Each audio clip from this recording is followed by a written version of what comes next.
Mhm. Kok dibuka lagi? Nanti perutnya kelihatan tuh kan, kelihatan perutnya, kelihatan perutnya. Cilup, cilup, cilup, cilup, cilup. Ah, bajunya jangan ikutan dimakan. Wih, kelihatan, kelihatan, kelihatan, kelihatan, kelihatan, kelihatan. Oh, gitu. Heeh. Nah, coba coba tutupin. Ya tuh udah tuh cilup. Wah, cilup. Wah. Tuh kelihatan tuh. Perut six packnya kelihatan tuh. Mau pamer otot. Iya. Iya. Pamer otot. Oh gitu. Oh, duh, duh, duh, duh, duh, duh, duh.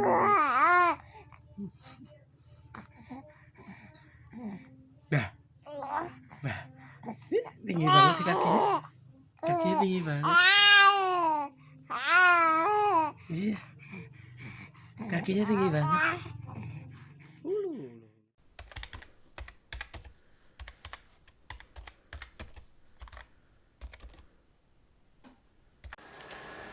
Anak-anak mereka dianggap sebagai penyejuk jiwa, indah dipandang dan nyaman dirasa. Bagi sebagian orang tua mereka dianggap sebagai lambang kehormatan, penerus tangga kejayaan. Dan bagi sebagian orang tua mereka dianggap sebagai investasi dunia dan akhirat. Sehingga apapun akan dilakukan untuk menjaga, merawat, dan mendidik agar kelak mendatangkan manfaat. Di Indonesia, keinginan untuk mendapatkan anak cukup tinggi, yaitu sekitar 83,9% dari total pasangan pada tahun 2012. Namun sayangnya, ada sebagian pasangan yang memiliki desire of children yang cukup tinggi harus mengalami masalah kesuburan. Dokter spesialis obstetri dan ginekologi Budi Wikeko mengatakan, dari total 40 juta pasangan pada tahun 2015, ada sekitar 10-15% pasangan harus mengalami infertilitas atau masalah kesuburan yang menyebabkan mereka sulit mendapatkan anak. Salah satu usaha yang dapat dilakukan untuk memperoleh keturunan adalah dengan mengikuti program in vitro fertilization atau program bayi tabung. Fertilization can occur by one of two techniques. In the first, the eggs are incubated with thousands of sperm, and fertilization occurs naturally over a few hours. The second technique maximizes certainty of fertilization by using a needle to place a single sperm inside the egg. This is particularly useful when there is a problem with the quality of the sperm. Program ini memungkinkan pasangan yang memiliki masalah kesuburan dapat memiliki anak. Meskipun ada harapan, nyatanya program ini tidak selalu dapat diandalkan. Berdasarkan American Pregnancy Association, mereka mengatakan program ini memiliki tingkat keberhasilan di bawah 50%. Selain itu, dengan tingkat keberhasilan yang cukup rendah, program ini juga dibanderol dengan harga yang cukup fantastis, yaitu sekitar 30-100 juta. Ada sekitar 200.000 pasangan di Indonesia bermimpi memiliki anak, tapi harus menerima kenyataan bahwa mereka mengalami masalah kesuburan. Tapi bukan itu masalahnya. Karena ada sebagian pasangan yang ternyata nggak punya otak membuang bayi mereka yang baru dilahirkan ke tumpukan sampah atau semak-semak. Ya, kasus-kasus penemuan bayi atau pembuangan bayi semacam ini memang sering terjadi di mana-mana, seolah nyawa nggak ada harganya.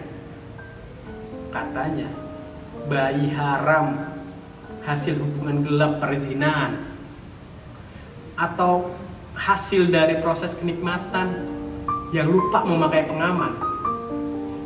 5 menit kenikmatan dan bertahan 9 bulan lalu dibuang dan ditelantarkan.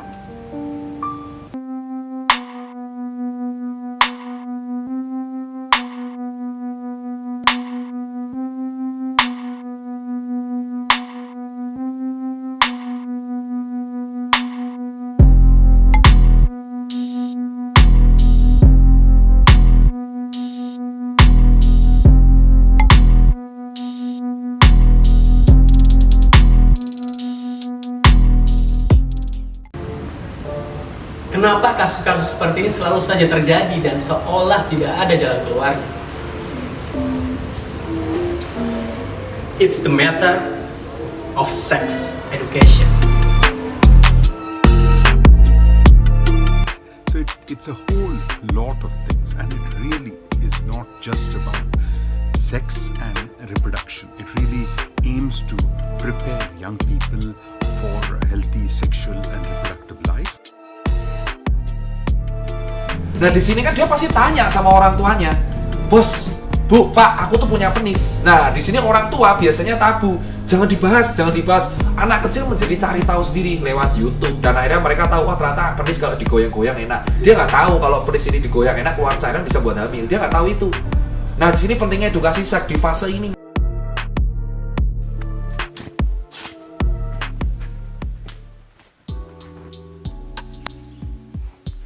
Indonesia merupakan sebuah negara yang sangat menjunjung norma kesopanan. Hal ini tentunya membuat citra positif di mata dunia. Namun, hal ini juga yang membuat sex education dianggap tabu dan dianggap tidak sopan. Ketika obrolan-obrolan yang diangkat mengarah kepada seks.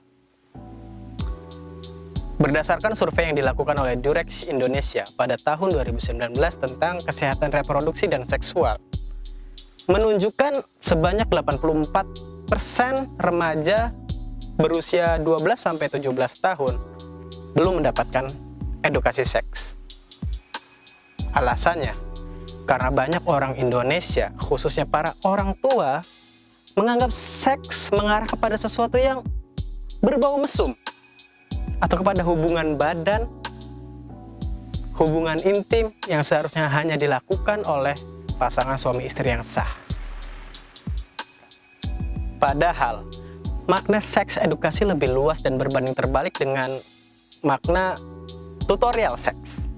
Seks edukasi mengajarkan individu, khususnya para remaja yang baru memasuki masa pubertas, untuk dapat menjaga, menghargai, dan menyayangi dirinya sendiri.